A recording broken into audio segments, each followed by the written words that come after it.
Olá pessoal, boa noite a todos. É o seguinte, a gente vai começar então hoje sobre movimento uniforme, lembrando que a matéria da prova ela vai se estender aí por movimento uniforme e movimento uniforme variado, essas duas disciplinas, e obviamente esses dois conteúdos, é claro que eles subdividem em vários tópicos importantes. Então, vamos dividir o seguinte, essa aula vai ser uma aula de muita aplicação. A gente vai sempre estar mostrando, convencendo vocês, trabalhando com convencimento de que isso é a matéria e eu vou tentar aí te fazer isso de forma mais simplificada, ok? Então a gente vai trabalhar agora primeiro dois vídeos de movimento uniforme e amanhã dois vídeos de movimento uniforme variado. Inclusive nesses vídeos estarão aí o ensino de queda livre ou queda dos corpos, ok?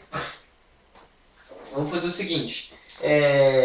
Primeira questão que a gente deve saber, pessoal, é entender o que é movimento. Movimento é quando a posição de um corpo varia com o tempo, de acordo com um referencial. Então, por exemplo, se eu estou em um ponto de ônibus e outra pessoa está em um ônibus passando sobre mim, se a posição dessa pessoa varia de acordo com a minha, ela é um movimento, ela está se movimentando. Agora, se a posição dela não varia de acordo com a minha posição, ela vai estar em repouso. Então nós temos um novo conceito. O conceito é o seguinte: repouso é quando a posição de um corpo não varia com o tempo, ok?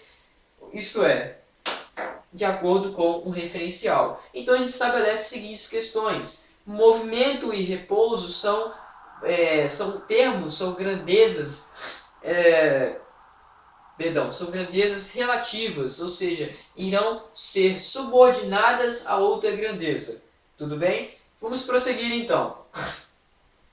Para a gente entender essa questão de deslocamento e espaço, a gente tem que entender os conceitos desses termos. O que seria deslocamento escalar? O que seria ter velocidade escalar média? Vamos partir para a velocidade escalar média.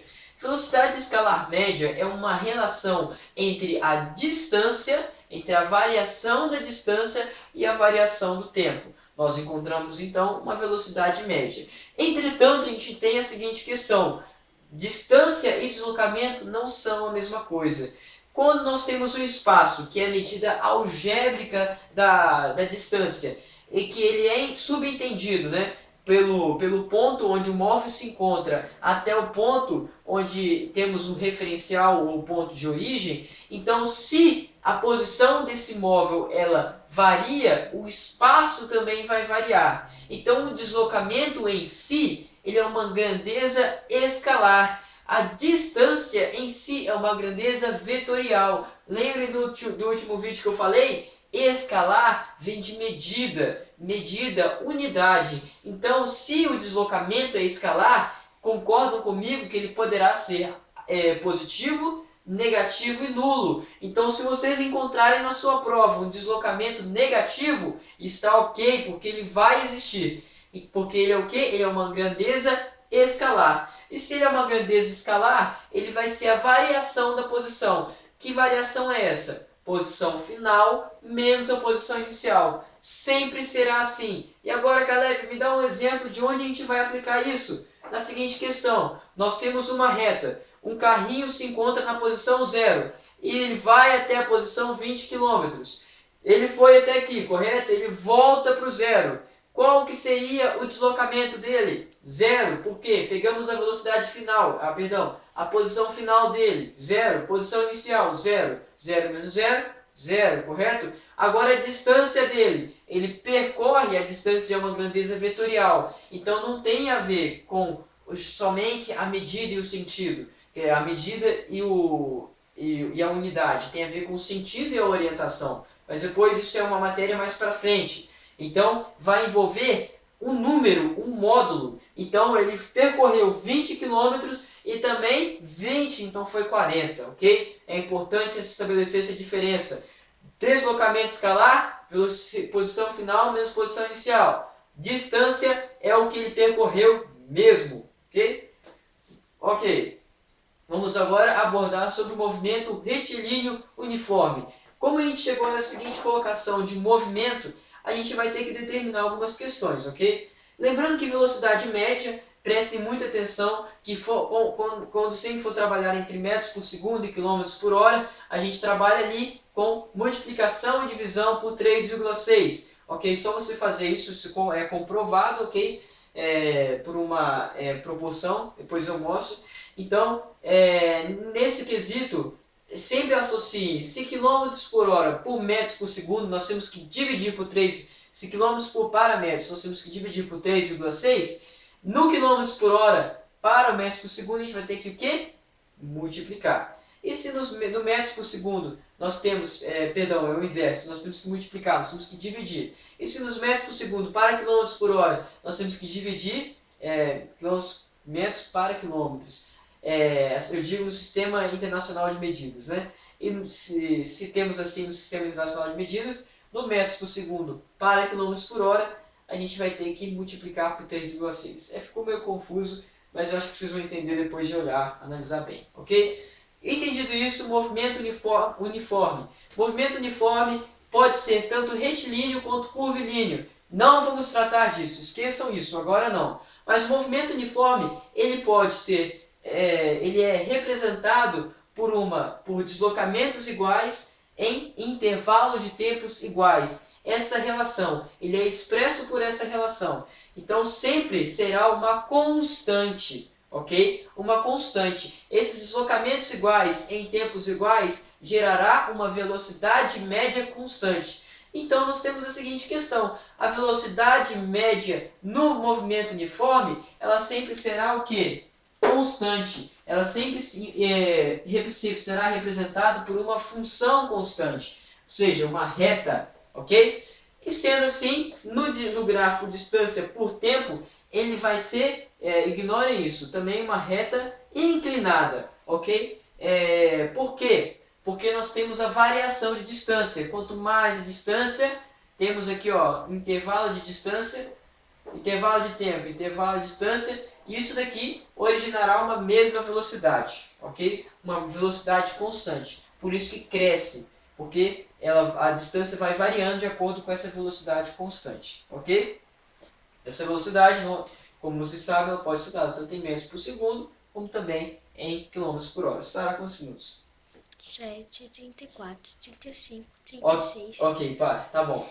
Então a gente vai partir agora, deixa eu só dar uma olhada aqui, para análise de gráficos, e eu acho que é um dos pontos mais importantes que a gente tem que focar aqui, ok?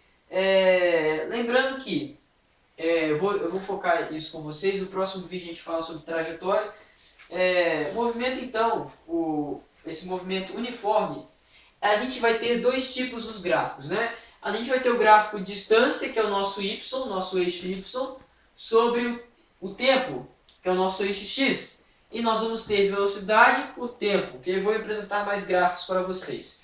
Existem três termos principais no movimentos, na questão dos movimentos. Nós temos acelerado, retardado e uniforme, ok? O movimento acelerado, em que a rapidez ela aumenta, ou seja, se a rapidez, se cada vez mais for aumentando a rapidez, ele será acelerado. Isso é no caso do MRU-V, ou seja, do variado. Ou seja, quanto maior é a velocidade, maior é a rapidez e, portanto, é um movimento acelerado. Movimento retardado, a rapidez diminui, ok? Ela está cada vez mais diminuindo. Então, seria um movimento retardado, ou seja, vai freando, ok? A rapidez diminui.